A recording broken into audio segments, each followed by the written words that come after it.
This is TWiT. So the 8 is kind of an evolution of the iPhone 7. It'll be a glass back instead of the metal back, right? Wireless charging. It has Qi charging, which is really good. I'm glad Apple went with a standard. QI is a long-time wireless charging standard that has been used on a variety of phones in the last few years. But with Apple doing it, now it seems more likely you'll see restaurants, bars, airports with Qi charging mats, which is a better way to charge. You don't want to plug into a USB port at a strange place. So putting it down on that pad, that's great. There is a feature that Apple is asking the Qi folks to add.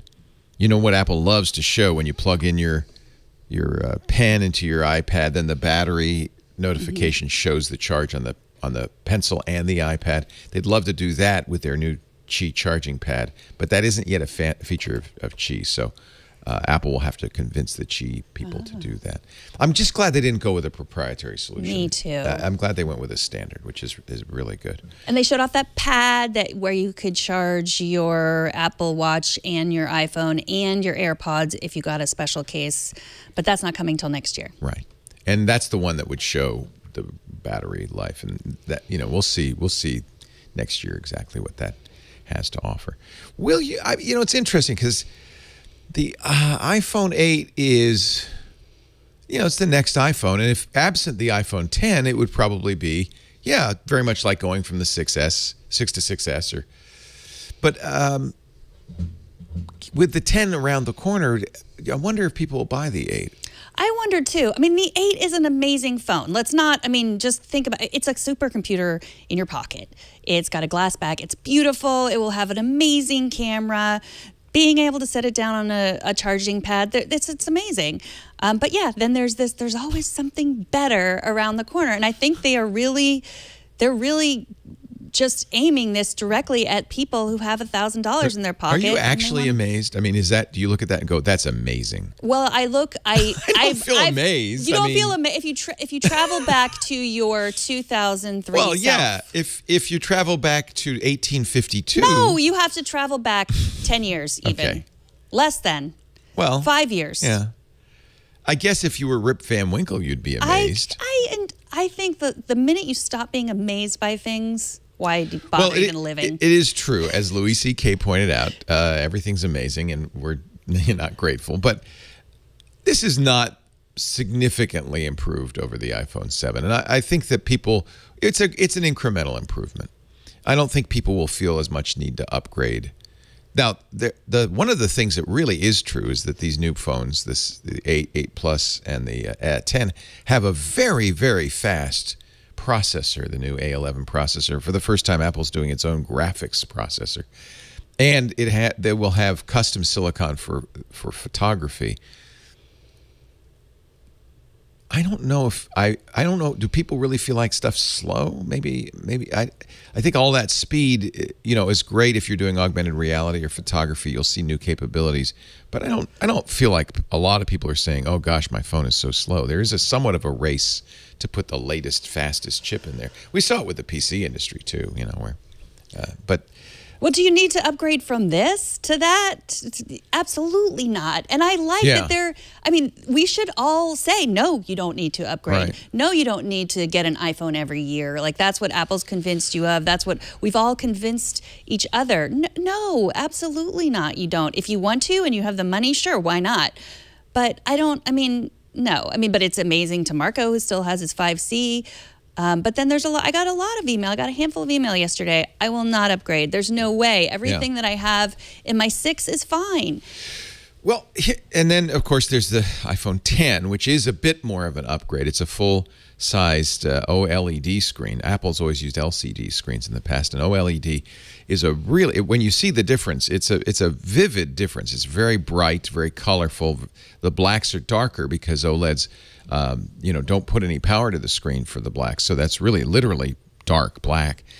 And I think that is remarkable. I'm a little conflicted about the cutout at the top. Oh yeah, I don't like it.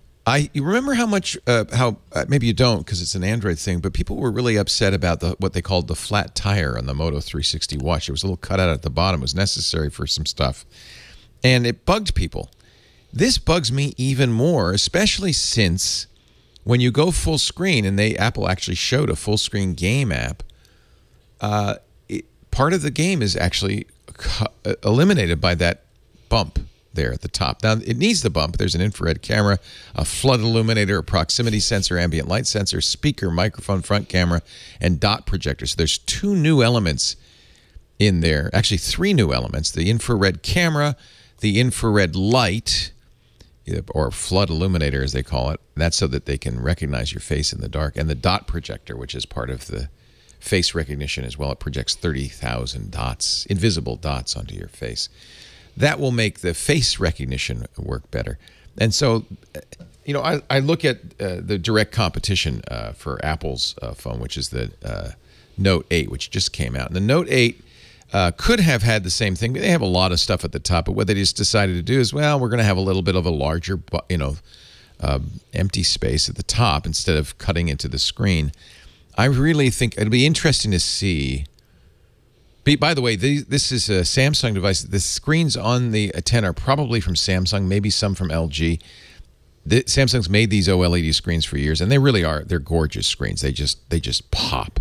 And so I think people will love how the screen looks, but I'm wondering how they're going to like that notch cut into the screen. I feel like, I don't know. I feel like that could be, aesthetically, that could be a problem. The other thing that's gone is, of course, the fingerprint and home button. And here's where I am a little bit negative on this whole thing. Apple now has, it reminds me of the early days before Steve Jobs came back, where there was a proliferation of devices. Apple now has a kind of mixed up device message. They're using Type-C connectors on their laptops, but Lightning connectors on their iOS devices. Some iOS devices have fingerprint. Some do not. Some use Face. In order, when you lose the home button, you have to change how you navigate it. So you will literally have different gestures on an iPhone 10 than on an iPhone 8. You'll have to relearn how you use the phone. You have a headphone jack on some of the iPhones, the SE and the 6 and S, but not on others of the iPhones.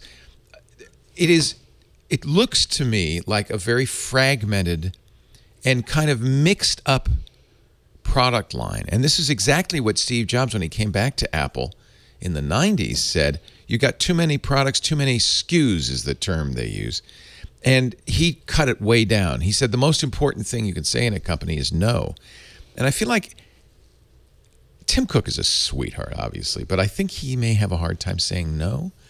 I feel like Johnny Ive is a little bit dialed out. His only presence at this event, besides sitting in the audience, was as a voiceover artist for the commercial. And I don't know how much emoji, an animated poop and an emoji. Animated poop. I worry that Apple now is sending a very confusing message to its consumers, and that the way you use a phone will be different depending on which iPhone you have.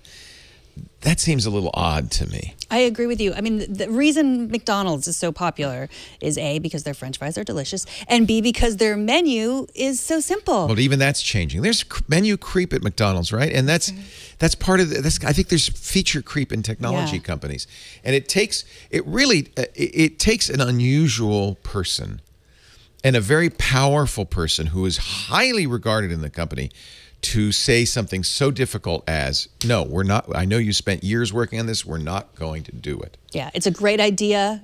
We're not going to do it. We're not going to do it. That's a beautiful phone. That's a beautiful design. Jobs was good at that. He didn't mind people being angry at him. He didn't mind annoying people. He had this laser-like focus, and he said no a lot. And I feel like Apple should have said no a few more times in this product line. They're really starting to confuse the issue. Now, it's possible that over the years, in the next few years, it'll coalesce. It'll become less fragmented. They'll abandon the fingerprint, the Touch ID. They'll abandon the headphone jack entirely on all the product lines. They'll get a fewer, the iPhone 10 will be kind of the standard, and then maybe things will coalesce. But right now, it's a very fragmented message, and I fear that confuses consumers. They won't be using, they won't be, you have to buy a special cable to charge an iPhone from a Mac. That's seems odd. Yeah. That seems odd. Right, because I mean, we are buried in this stuff, and so we understand the 10 is the one that has the face recognition. The 8 is the one that still has the fingerprint reader. You know, the 8 is a little bit cheaper. So we know all these things, but everyone, I mean, average people are just confused. They think the new iPhone requires your face to unlock it. That sounds a little creepy to normal people, and also it's going to cost too much. Well, and because we don't have a 10 yet, we don't know about this new user interface. Now you swipe up instead of pressing the home button. How do you exit an app? Well, you some other swipe. There's a whole plethora of swipes now. How does the face recognition work? How well does it work? Can you, Harry McCracken was, or I guess it was Larry Magid, one of my friends was asking this. You know, with Touch ID, I have both Lisa's thumb and my thumb on, so both of us can unlock the phone if she needs to in an emergency. Will Face ID allow multiple faces? They say it gets better over time. It doesn't, it's not fooled by beards and glasses, really? Let's see how that works.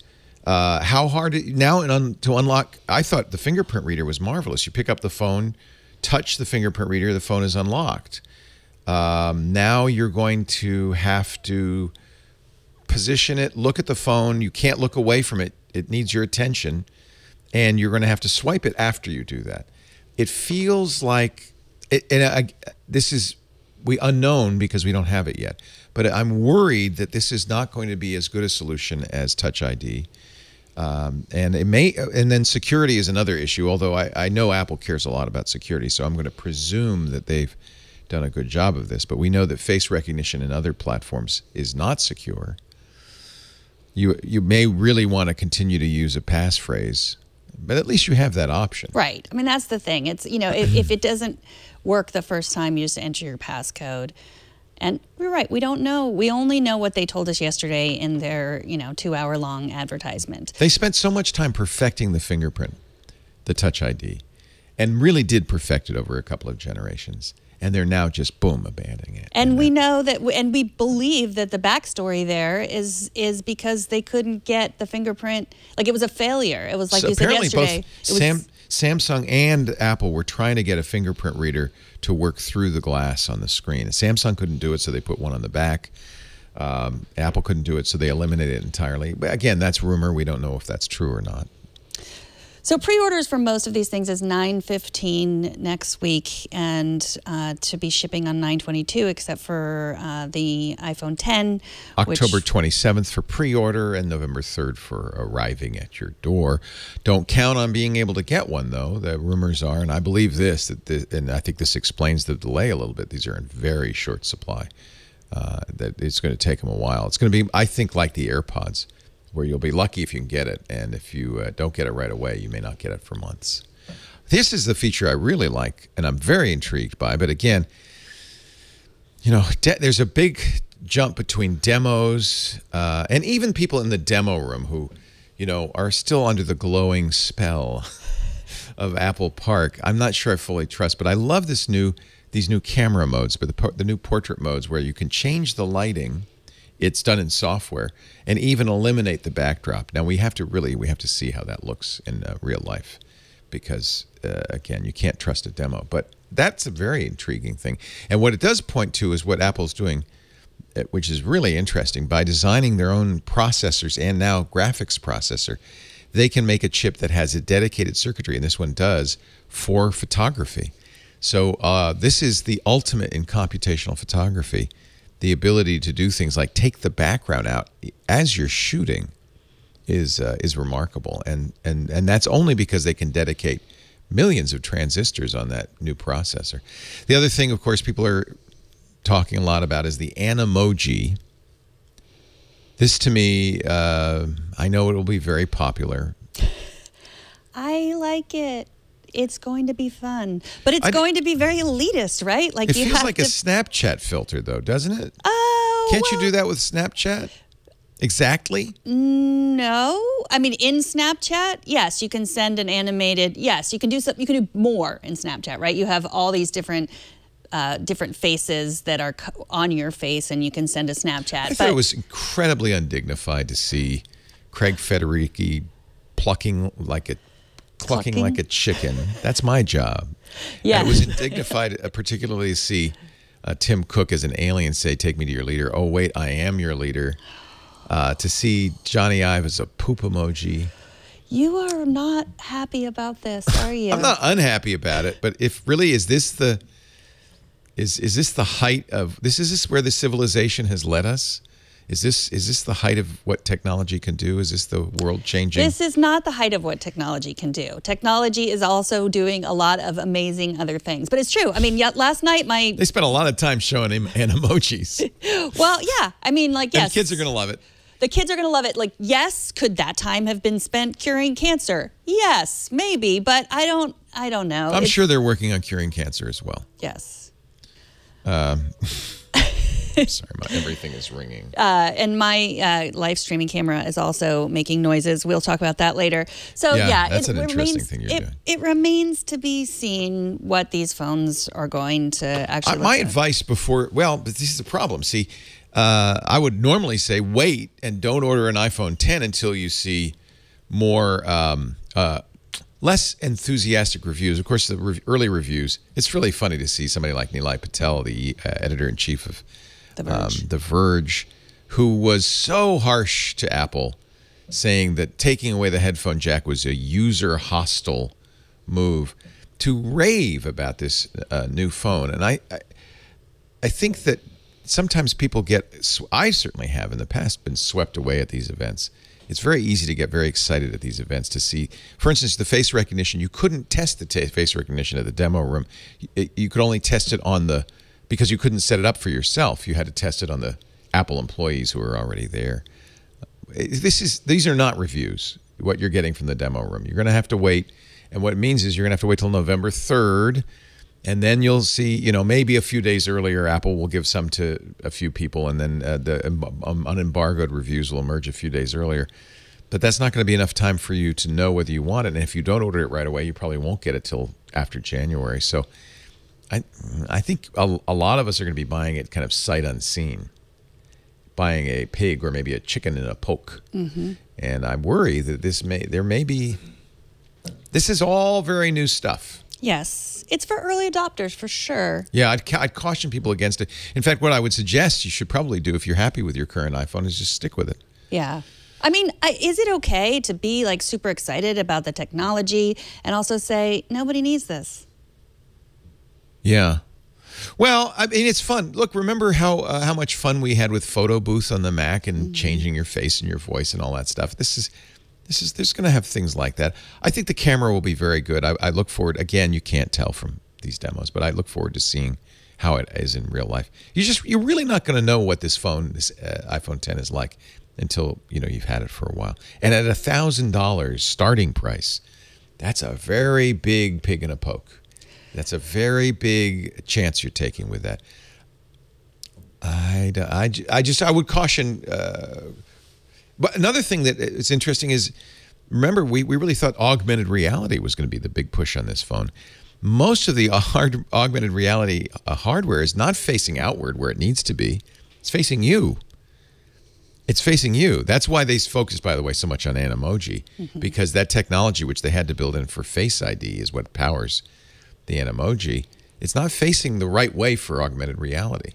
This AR kit demos notwithstanding, I don't think this is going to be the phone that puts augmented reality on the map, or the device that puts augmented reality on the map. Man, it's fast and powerful. It's a beautiful screen. It's going to be interesting to see the evolution of this new platform for Apple. I think it is a new platform for Apple. But I'm not sure you want to be, and I don't want to be, but I will, because that's our job, be the early adopters on this one. I'd wait and see. Do you think that notch is going to drive you? It's driving me crazy already. I don't. Yeah, it remains to be seen whether you get used to it or not.